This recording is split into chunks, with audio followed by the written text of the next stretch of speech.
Thank you, Micah. Actually, your country is also censoring ours, so please add more minutes. I'm an Arab, and we're known for complaining a lot. And today, before I start complaining, let me just give some credit to airport security. Yesterday, I arrived at the airport very late. I insisted on having my carry-on on the flight. I accidentally booked the exit row. I sat down beside a white guy. I spoke Arabic with my dad on the phone. And I actually browsed my Facebook feed, which is full of like events that happens, protests in Syria and Egypt. I cracked a joke with a flight attendant, which she did not particularly thought it was funny, and I still could make it here. So thank you, America. Shit, I wasted 1 minute on that. Okay.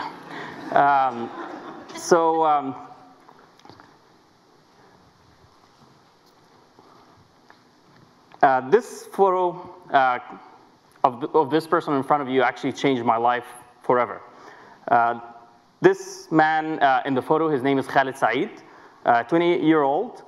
But I didn't see this photo at the beginning. What I saw was a completely different one. While browsing my Facebook feed in June 2010, I saw this horrifying photo of a tortured dead body of this man. At that time, I felt very helpless.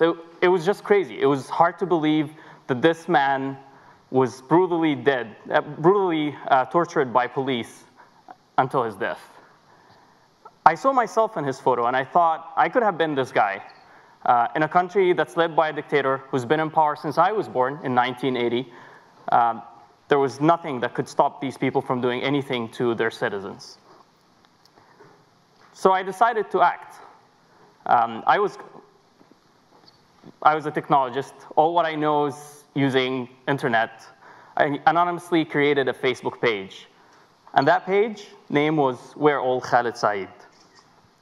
In just 3 days, 100,000 people liked that page. It was basically tons and tons of Egyptians who shared the same feeling. They felt so bad that what's happened, the human rights violations in Egypt that were happening, they're so sick of our political environment, and they want to see change. But we all had no clue how that change would look like. Through the page, and just like after the third or fourth day, and I connect with Isra here, which is very interesting because I had an admin join me. His name is Abdurrahman Mansour. We actually worked together for hours and hours without meeting each other in person for security reasons. And we only met after the Egyptian revolution. So through this page, we were starting to solicit ideas, getting feedback from people, sharing news that the regime did not want people to know. And eventually, the page became really popular.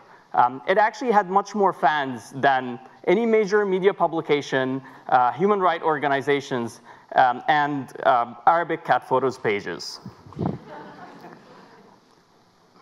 But I did not realize the power of this page until this moment. One of the page users sent an idea. You guys don't want to promote protests because we did not want to put apolitical people in danger. So how about this idea? Why don't we all go into the streets in the weekends, wear black, look to the sea, our faces are to the sea or the Nile, and our backs to the street. And if thousands of us get into the street and do that for 1 hour, we're going to send a very strong message to the government that we are angry and we want something done. The outcome was actually thousands of people. And the government went crazy. They did not know what to do with this. An anonymously driven website, they cannot arrest anyone for walking into the street. And the movement from there started to grow further and further. But then, the real spark for the Egyptian revolution happened when for the first time, we see an Arab dictator getting out of power, not to their grave. Ben Ali escaped from Tunisia after the popular protests that brought them down. And Egyptians wondered, if the Tunisians did it, why can't we? We probably have even worse conditions. So I wrote on the Facebook page, today is the 14th. in 14th of January. On 25th of January, there is a police day, which is a national holiday. If 100,000 of us took to the streets, no one is going to be able to stop us. Could we? That simple question mobilized a lot of people. It became a decentralized movement that even the page at the time was not the one leading the activity. But there was one thing that's interesting, this event. The event attracted over 1 million people, and 100,000 of them confirmed. I'd probably think that this is the largest event that would have existed on Facebook until the moment. And on that day, if you ask me how to summarize the 25th of January, other than the fact that we started late, because Egyptians are always late, is this photo. This guy announced that we are breaking the barrier of fear. But this would not have came without consequences. So I was taken from the streets of Cairo. All of a sudden, someone hit me on my head in the midnight while walking in one of the neighborhoods. I fell down, lost my balance, to find 4 strong-armed men who forced me to not move. I could not scream. I lost my voice during the protest, and it wouldn't have helped anyway. And then they put a blindfold on me and handcuffs. And for 11 days, I was blindfolded and handcuffed. I did not see light. I was lucky, though, because there are many others who were killed.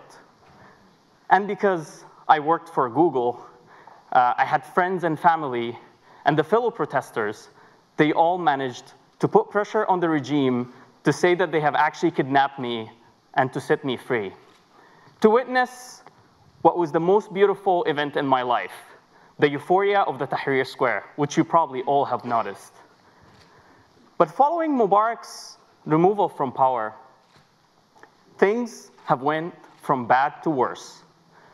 Our hopes were shattering, and polarization was on the rise. And I'm not here to blame internet for polarization, because blaming internet slowly for polarization is just like calling this the Facebook revolution, which is a word I hate, by the way. It was the Google Plus revolution.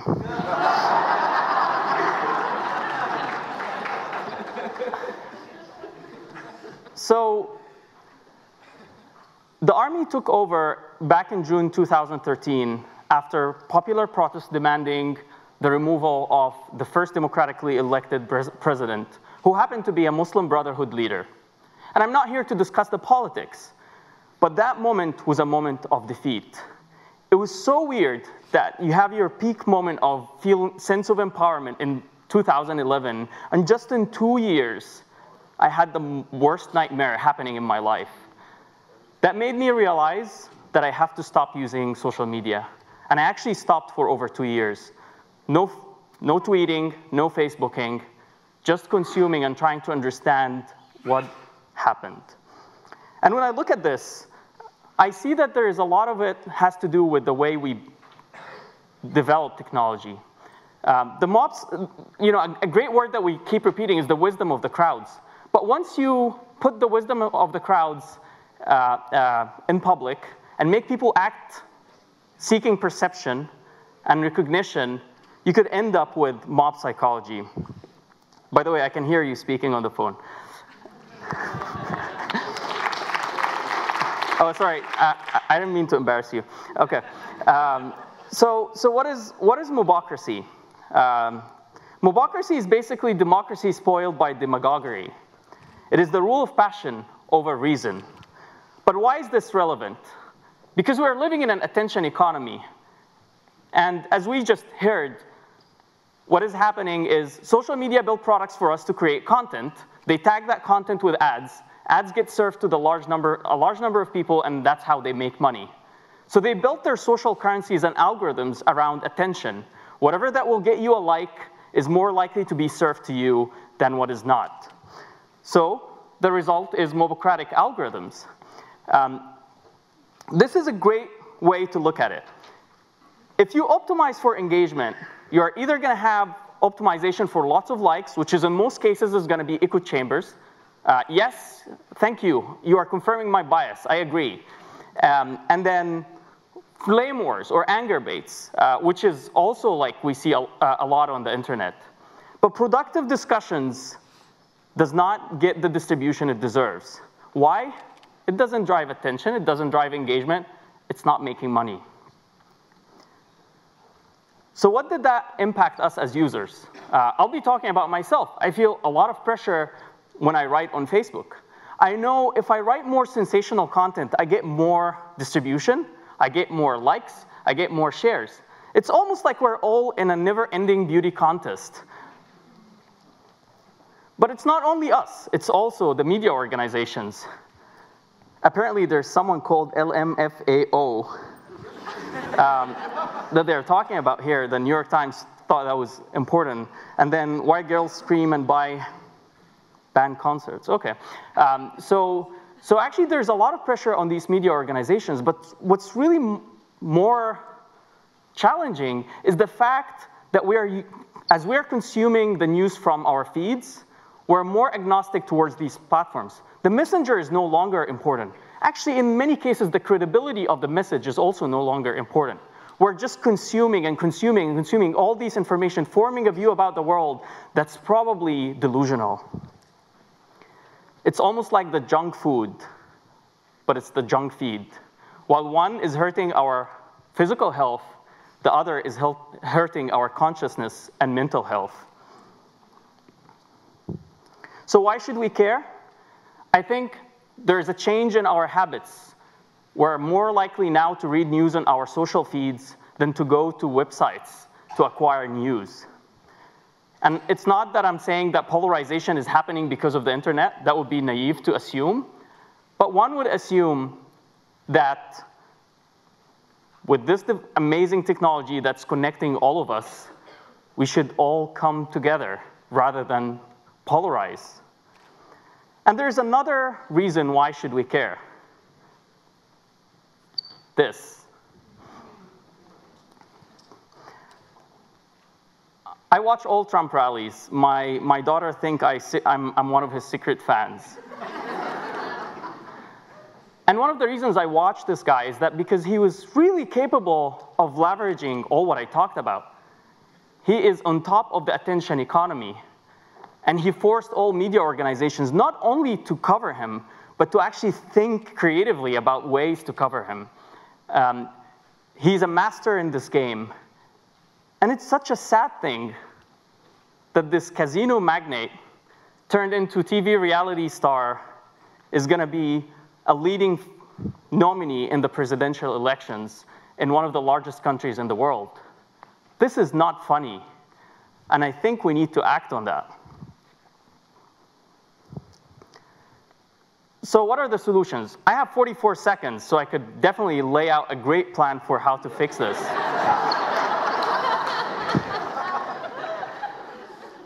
30 now. Shit. Is it gonna bomb once it's like... all right. So first of all, I think the biggest important thing to do here is awareness. There is one aspect which is awareness towards users. Most of the users actually, or majority of the users do not know that their feeds are filtered. They do not understand how their feeds are filtered. They do not know the relationship between their actions on the feed and what they end up seeing. We have to increase the awareness of the users. And this is not the job of media platforms, social media platforms only. It's a job of all of us, including media organizations. And the second is the awareness of the size of this problem. I'm in a funny position because I'm an activist, while at the same time I'm a technologist. And I have been working on this for the past 2 years. Our company just got acquired by Quora, and I'm working on these problems every day, and I see how people are working toward them. It's a very complex problem. Engineers and product managers are trained to measure everything. They look at metrics, and they decide on success and failure of their activities based on these metrics. And most of these metrics are instantaneous. If I want to think about if a feature is good or bad, it's easier to look at how's the positive feedback doing. What's positive feedback? It's the likes. Okay, let's optimize for likes. So being aware that this is a really tough problem within organizations and changing the perception of the short-term looking at this and while ignoring the long-term impact of it is critical. The second is social responsibility. I think social media platforms need to step up and realize what they are doing. I think we should not be living the same life as the oil and how, realized after tons of years what are the bad things the oil industry did to our environment. We should realize right now that there should be action taken by social media organizations to fix these problems. They are critical. It's our job to make them bottom line. And the third is that I do believe that there are things to be done and that the problem is solvable. Every time I meet someone that tells me, oh, people on Twitter are so aggressive, that's how people are. That's not true. You could build experiences that drive the best out of people. You could also build experiences that drive the worst out of people. And it is our job to build systems that get the best out of people.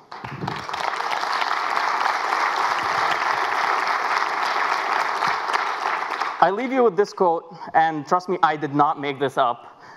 Democracy is an impossible thing until power is shared by all. But let not democracy degenerate into mobocracy. Thank you very much.